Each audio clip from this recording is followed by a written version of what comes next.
এই যে কুকুরটাকে দেখছেন, এটা প্রথম বিশ্বযুদ্ধের সময় জার্মানিদের বিরুদ্ধে সাহসিকতার সাথে যুদ্ধ করেছিল। কি ভাবছেন আমি বানিয়ে কোনো গল্প বলছি, তাই না?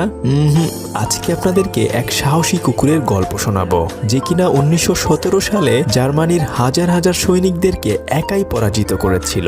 শুধু তাই নয়, কুকুরটি তার সাহসিকতার জন্য সার্জেন্ট পদবিও পেয়েছিল।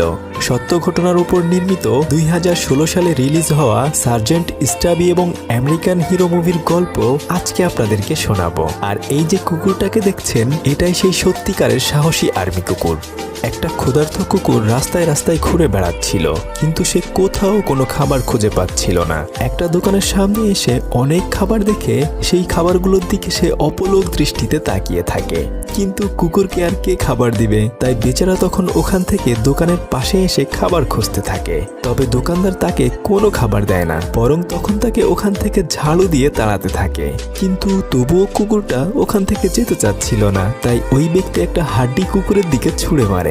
কুকুরটি তখন ভয় পেয়ে ওখান থেকে পালিয়ে যায়, কিন্তু একটু পরেই ক্ষুধার জ্বালায় সে আবার এসে হাড্ডিটা নিয়ে যায়। বেচারা তো ভীষণ খুশি হাড্ডিটি পেয়ে, তাই সে ওটা মুখে নিয়ে দৌড়াতে থাকে। রাস্তার মধ্য দিয়ে গাড়ির ফাঁক ফোকর দিয়ে সে ওই হাড্ডিটি নিয়ে লুকাতে থাকে।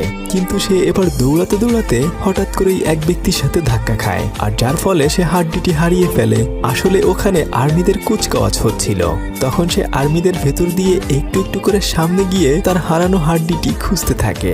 ওখানে হাজার হাজার মানুষ দাঁড়িয়ে দাঁড়িয়ে কুচকাওয়াজ দেখছিল, আর তার মধ্য থেকে একজন মহিলা চকলেট খাচ্ছিল। কুকুরটি ওই মহিলার চকলেটের দিকে তাকিয়ে থাকে, আর ঠিক তখনই ওখান দিয়ে হেঁটে যাওয়া একজন সোলজার রবার্ট এটা দেখতে পেয়ে কুকুরটিকে একটা বিস্কিট ছুঁড়ে মারে, কেননা সে কুকুর অনেক ভালোবাসে।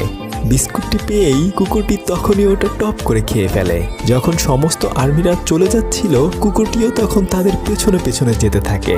আসলে একটু আগে যেহেতু রবার্ট ওকে একটা বিস্কিট দিয়েছে, সেজন্য ওই রবার্টের পিছনে পিছনে যেতে লাগে। কিন্তু সে যখন ক্যাম্পের সামনে যায়, তাকে তো আর ভেতরে যেতে দেওয়া হয় না। তখন বেচারা অন্য রাস্তা খুঁজতে থাকে ভেতরে যাওয়ার জন্য।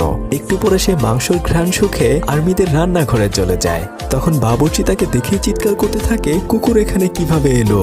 বাবুর্চি এরপর তাকে ধাওয়া দিলে বেচারা ভৌ দৌড় মেরে সোজা এসে রবার্টের সাথেই ধাক্কা খায়। রবার্ট তখন ওখানে পিটি করছিল। সে তখন রবার্টকে পেয়ে তার কাছে খাবার খুঁজতে থাকে, কিন্তু রবার্টের কাছে তো কোনো খাবার নেই। তাই সে তাকে বারবার ওখান থেকে চলে যেতে বলছিল। যদি অফিসার এটা দেখে ফেলে তাহলে ভীষণ ঝামেলা হয়ে যাবে, কিন্তু কুকুরটা ওখান থেকে যেতে চাচ্ছিল না। তবে কপাল খারাপ, একটু পরেই অফিসার কুকুরটিকে দেখে ফেলে। সে রবার্টকে জিজ্ঞেস করে, এটা কি তোমার কুকুর? তখন রবার্ট বলে, না স্যার, এটা আমার কুকুর নয়। তবে অফিসার একটু ভালো মনের মানুষ ছিল। সে রবার্টকে হুকুম দেয়